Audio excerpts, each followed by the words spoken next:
नमस्कार, मैं मनीष स्वागत करता हूं आपको अपने इस YouTube चैनल पे। दोस्तों, आपके सामने पॉलिटिकल साइंस में जो पंचायती राज व्यवस्था है उससे मैं आपको 10 क्वेश्चन कराऊंगा, जिससे आपका तकरीबन सभी कंसेप्ट क्लियर हो जाएंगे। क्योंकि पंचायती राज व्यवस्था से बहुत सारे प्रश्न आपके पॉलिटिकल साइंस, जिसे हम सिविक्स भी कहते हैं, पूछे जाते हैं। तो अपन आज 10 प्रश्न जो कि महत्वपूर्ण हैं, जो कि अक्सर एग्जाम में आपके दिख जाएंगे। तो शुरू करें। पहला क्वेश्चन है, पंचायती राज में पंचायत समिति और जिला परिषद का गठन किस तरह से होता है। देखिए, पंचायती राज में आप देखते हैं कि मुखिया वगैरह का चुनाव होता है, जिसको हम प्रमुख भी कहते हैं, कई कई जगह प्रमुख या कई कई की जगह प्रधान भी कहते हैं। ठीक है, जैसे यूपी में प्रधान कहते हैं, हमारे बिहार में उनको मुखिया जी कहा जाता है। तो ये थोड़ा सा बोलने का तरीका अलग अलग स्टेट में अलग अलग है। तो पंचायती राज में उनका तो चुनाव होता है, सरपंच का चुनाव होता है, लेकिन जो पंचायत समिति है, देखिए 3 स्तर होते हैं, ग्राम पंचायत, पंचायत समिति और जिला परिषद, तीनों स्तर होते हैं। अब तीनों स्तर में जो ग्राम पंचायत होता है वहाँ पे तो इलेक्शन होता है, लेकिन पंचायत समिति जो कि दूसरा स्तर होता है वहाँ पे डायरेक्ट इलेक्शन नहीं होता है। ठीक है, इसमें अप्रत्यक्ष चुनाव होता है, यानी कि जनता पार्टिसिपेट नहीं करती है। और जिला परिषद में भी अप्रत्यक्ष चुनाव होता है, यानी कि जो तीनों स्तर है, जिसमें प्रत्यक्ष चुनाव पहले स्तर पे होता है, दूसरे स्तर पे प्रत्यक्ष चुनाव यानी कि जनता पार्टिसिपेट नहीं करती है, और तीसरे स्तर यानी कि जिला परिषद का जो गठन होता है वहाँ पे भी चुनाव नहीं होता है, वहाँ पे अप्रत्यक्ष चुनाव होता है। चुनाव होता है लेकिन अप्रत्यक्ष, जिसमें कि जनता पार्टिसिपेट नहीं करती है। ठीक है, तो ये क्वेश्चन समझ में आ गया कि तीनों स्तर पे जो चुनाव होते हैं वो कैसे होते हैं। प्रथम स्तर पे यानी कि ग्राम पंचायत स्तर पे प्रत्यक्ष चुनाव होते हैं, जिसमें जनता पार्टिसिपेट करती है, और जो अन्य 2 स्तर है उसमें प्रत्यक्ष चुनाव नहीं होते हैं, यानी कि वहाँ पे अप्रत्यक्ष चुनाव होते हैं। जिला परिषद का अध्यक्ष कौन होता है, जो कि आपको मैंने बताया 3rd स्टेज हुआ, तो इसका जो अध्यक्ष होगा वो डीएम साहब होते हैं। ठीक है, यानी कि डिस्ट्रिक्ट कलेक्टर, जिनको भी हम कहते हैं, डीसी कहीं कहीं कहा जाता है। ठीक है, या डिस्ट्रिक्ट चीफ भी कहीं कहीं कहा जाता है। तो बहुत सारे स्टेट में अलग अलग तरीके से इनको पुकारा जाता है। आप समझ जाइए कि जो जिला का प्रमुख होता है वहीं जिला परिषद का प्रधान होता है। ठीक है, अगला क्वेश्चन देख लेते हैं। पंचायती राज सुधार के तहत अशोक मेहता जो समिति गठन हुआ था वो कब हुआ था, ये पूछा जाता है, किसकी सरकार के समय हुआ था। तो देखिए, जो पंचायती राज सुधार के तहत एक कमेटी गठित की गई थी, अशोक मेहता समिति, ठीक है, या कमेटी हम कह सकते हैं, इसका गठन हुआ था 1977 में। अब देखिए 1977 में किसकी सरकार थी, ऑब्वियस है आपको समझ में आ गया होगा, मोरारजी देसाई की सरकार थी। लेकिन अगर हम बात करें कि मोरारजी देसाई तो प्रधानमंत्री थे, लेकिन कहलाता है क्या, जनता पार्टी की सरकार है। ठीक है, अगर प्रधानमंत्री की बात पूछा जाए तो मोरारजी देसाई, और अगर इस तरह से ऑप्शन दिया रहे तो जनता पार्टी की सरकार थी। ठीक है, अगला क्वेश्चन देखते हैं। अगला क्वेश्चन है, पंचायती राज को मजबूत बनाने के लिए कौन सी समिति का गठन किया गया था। देखिए, जो पंचायती राज व्यवस्था है उसमें और भी मॉडिफिकेशन हुए, तो बहुत सारे बीच बीच में कमेटियां गठित की गई थी। तो उसी में से दे रखा है कि 4 आपके ऑप्शन दे रखे हैं, इसमें से बताना है कि कौन पंचायती राज को मजबूत करने के लिए कमेटी गठित की गई थी। अब ये जो चारों ऑप्शन है वो आपके सही हैं। जीवी के राव जो समिति है वो 1985 में गठित हुआ था, थुंगन समिति है वो 1988 में गठित हुआ था, और यहाँ पे सिंघवी जो समिति है, एएम सिंघवी समिति 86 में गठित हुआ था, गौडगिल जो समिति है वो 88 में गठित हुआ था। और ये जो आपके सिंघवी समिति है, इसी के बेस्ड पे जो आपका पंचायती राज व्यवस्था है, ठीक है, वो 73वें संशोधन के तहत जिसको संवैधानिक दर्जा मिला, पहले संवैधानिक दर्जा नहीं मिला था।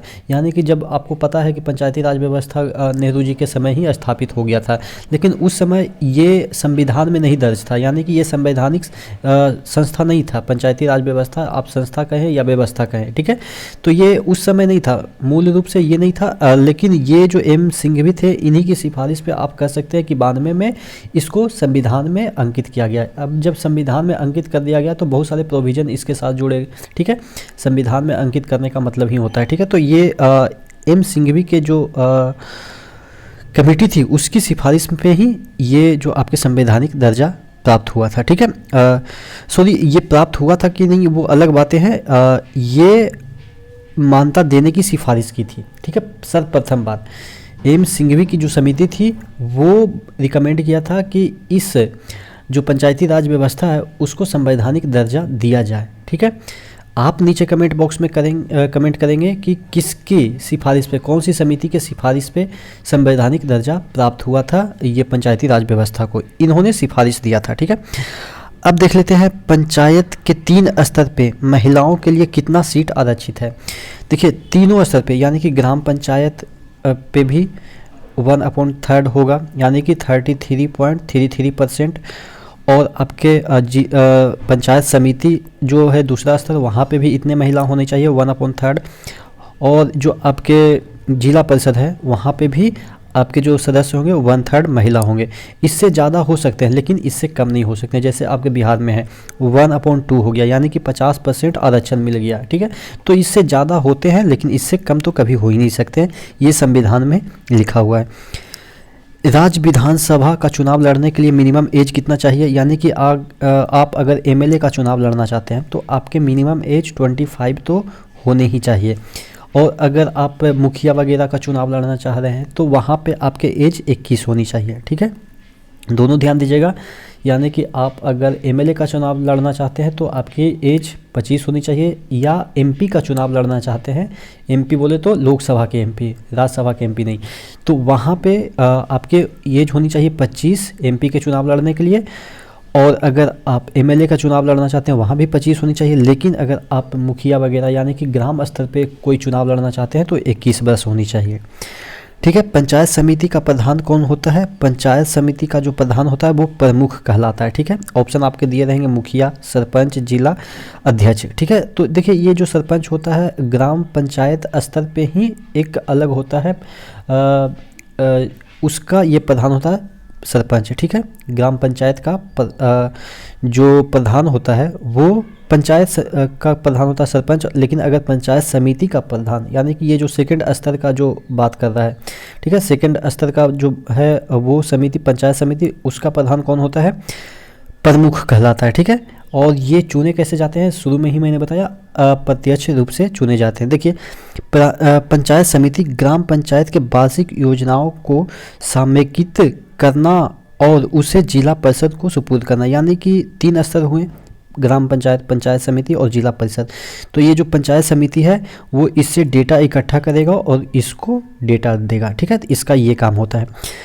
अगला देख लेते हैं क्वेश्चन, पंचायत राज्य के संदर्भ में क्या उचित विकल्प है। देखिए यदि चुनाव की अवधि 6 महीना से ज़्यादा समय पहले ग्राम पंचायत का विघटन हो गया हो तो चुनाव बचे हुए कार्यकाल के लिए होगा, ना कि पूरे वर्ष के लिए। यानी कि सपोज अभी विघटन हो गया ग्राम पंचायत का और चुनाव होने की अवधि सपोज 10 महीना है, ठीक है। 10 महीने के बाद रेगुलर तरीके से चुनाव होने की अवधि थी, तो अब ये 10 महीने के लिए चुनाव होगा, ना कि अभी जो चुनाव होगा वो जो पार्टिसिपेंट होंगे अगर चुनाव जीतते हैं तो वो 5 साल राज नहीं करेंगे, वो सिर्फ 10 महीने के लिए उनका चुनाव होगा। दूसरा ऑप्शन कह रखा है कि चुनाव के लिए सिर्फ 6 माह या उससे कम बचे हों अवधि तो उपचुनाव नहीं होगा। मतलब ये कि अगर विघटन हो गया और अगर 4 महीने के बाद ही चुनाव होना था, ठीक है, 4 महीने के बाद ही चुनाव होना था, तो यानी कि अब ये 4 महीने के लिए चुनाव नहीं होगा। अगर 6 महीना से कम है अवधि चुनाव का और उससे पहले विघटन हो गया है, तो 6 महीना से पहले अगर विघटन हो गया है, ग्राम पंचायत विघटन हो गया है, तो उसके लिए चुनाव नहीं होगा, ठीक है। तो ये दोनों ऑप्शन आपके सही हैं। लास्ट क्वेश्चन देख लेते हैं, तमिलनाडु में कितने स्तरीय पंचायती राज व्यवस्था है। देखिए मैंने बताया 3 स्तरीय पंचायती राज व्यवस्था है, तो इसका मतलब ये नहीं कि हर जगह 3 स्तरीय ही पंचायती राज व्यवस्था है, कहीं कहीं 2 भी है, कहीं कहीं 1 भी है। तो यानी कि जो पंचायती राज व्यवस्था है वो तमिलनाडु में 2 है, ठीक है। तमिलनाडु में 2 स्तरीय पंचायती राज व्यवस्था है। तो आशा करते हैं आज जितने भी क्वेश्चन पंचायती राज से मैंने आपको कराए हैं, ठीक है, लोकल जो गवर्नमेंट के जितने भी क्वेश्चन होते हैं वो जो कि प्रोबेबली जितने पूछे जाते हैं आपके एग्ज़ाम में, हालांकि डीप में तो और भी बहुत सारे क्वेश्चन बन सकते हैं लेकिन उतना डीप में पूछे नहीं जाते हैं, तो आपको याद हो गए होंगे। तो इसी तरह से बने रहिए चैनल के साथ। नेक्स्ट वीडियो मिलते हैं, तब तक के लिए धन्यवाद।